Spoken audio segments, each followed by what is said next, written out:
একঘেয়ে চিকেনের রেসিপি না বানিয়ে মাঝে মধ্যে একটু এদিক সেদিক করে বানিয়ে নেবেন, দেখবেন কি চিকেনটা খেতে দুর্দান্ত টেস্ট লাগবে।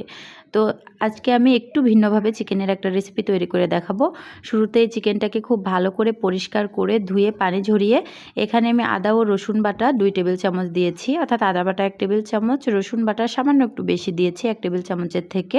তারপর এখানে দিয়েছি 1.5 টেবিল চামচ মরিচের গুঁড়া, 1 টেবিল চামচ হলুদের গুঁড়া, স্বাদ মতো লবণ, জিরের গুঁড়ো দিয়েছি 1 টেবিল চামচ, আর 4-5 টেবিল চামচের মতো সরিষার তেল দিয়ে খুব ভালো করে এটাকে মশলার সাথে একদম মেখে সাইডে রেখে দেব 20 মিনিটের জন্য।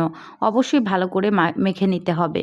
তো 20 মিনিট পর রান্নার জন্য আমি চুলায় একটা কড়াই বসিয়ে দিয়েছি। সেখানে আমি হাফ কাপের মতো তেল অ্যাড করে দিলাম, সাথে আবার 1 কাপ পরিমাণ পেঁয়াজ কুচি অ্যাড করে দিয়েছি। এখানে বড় সাইজের 4টা পেঁয়াজ কুচি করে দিয়েছি, আর সাথে আমি তেজপাতা, দারুচিনি এগুলো অ্যাড করে দিলাম। দারুচিনি 4 টুকরো দিয়েছি, তেজপাতা 2টো। খুব ভালো করে একটুখানি পেঁয়াজটাকে ভেজে নিয়ে জাস্ট পেঁয়াজের যে একটা কাঁচা গন্ধ সেটা চলে গেলেই এখানে আমি অ্যাড করে দিলাম ওই ম্যারিনেট করে রাখা মাংসটা।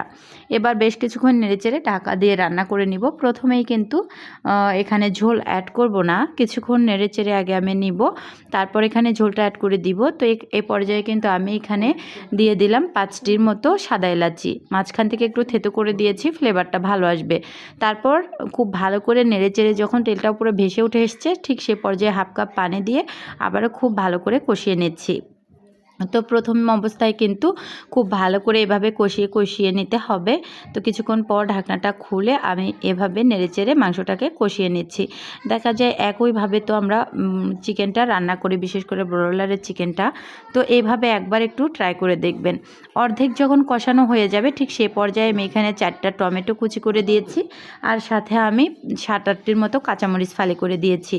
এবার টমেটো, কাঁচামরিচ এবং মাংসটাকে খুব ভালো করে কষিয়ে নিব। আবারও সমস্ত পানি শুকিয়ে মশলা থেকে তেলটা ছেড়ে যখন উপরে চলে আসবে, ঠিক সে পর্যায়ে আমি রান্নার জন্য পর্যাপ্ত পরিমাণে পানিটা অ্যাড করে দিব।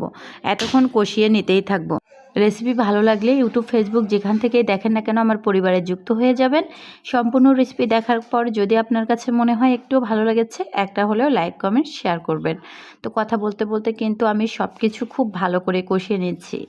একঘেয়ে যে কোনোভাবে চিকেন রান্না না করে মাঝে মধ্যে একটু এদিক সেদিক করে বানিয়ে নেবেন, দেখবেন কি পরিবারের সবাই প্রশংসা করবে, আর সবার কাছে কেন আপনার কাছেও খেতে ভালো লাগবে। সো যাই হোক, কষিয়ে নেওয়া হয়ে গেলে এখানে আমি 2 কাপ পরিমাণ পানি অ্যাড করে দিয়েছি। আমি একেবারে ভুনা টাইপের করব না, হালকা একটু ঝোল টাইপের রেখে দিব, কারণ আমার ছেলে চিকেনটা খুব পছন্দ করে, ও গরুর গোশত খেতে চায় না। সো যাই হোক, কথা বলতে বলতে রান্নাটা কিন্তু একদম শেষের পর্যায়ে চলে এসছে।